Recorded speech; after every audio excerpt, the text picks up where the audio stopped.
We begin tonight with the economy and new reports today that show a pickup in momentum. Growth, the broadest measure of U.S. output, is finally picking up.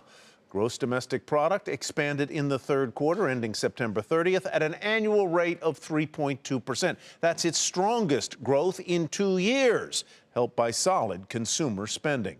The report also showed that corporate profits rebounded for a third straight quarter.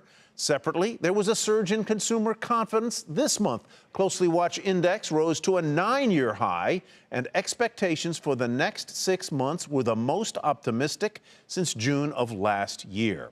Later this week comes the jobs report, which most economists think will show a nation at or close to full employment. The bottom line, the U.S. economy, for all the campaign trail hand-wringing, is a far cry from where it stood when the White House last changed occupants. And that's not all. Home prices at the national level are higher than ever before. Diana Olick takes a look at that key pillar of the economy. Home price gains are gaining and by one measure just hit a new record.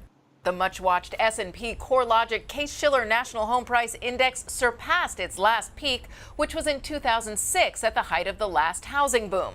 Low supply and high demand are fueling competition, which in turn fuels prices. Home prices in September jumped 5.5% annually. That's bigger than the 5.1% gain in August. And that again is a national record. But we all know all real estate is local, so let's dig in. The 20 largest markets were up 5.1%, which was unchanged from August. Top gainers continue to be Seattle, Portland, and Denver, which are all taking the runoff from people moving out of San Francisco.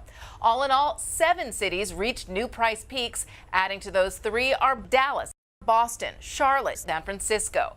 Markets hardest hit by the housing crash, that's Miami, Tampa, Phoenix, and Las Vegas, have seen big price gains but are still well below pre-recession peaks. Now, here's a big caveat. All these price gains were recorded before mortgage rates shot up in November. The average rate on the 30-year fix jumped from 3.5% to around 4.25% today. We are already seeing a drop-off in the number of people looking for homes and requesting showings that, according to Redfin, prices always lag sales, but no question, higher rates give buyers less buying power. For Nightly Business Report, I'm Diana Olick in Washington.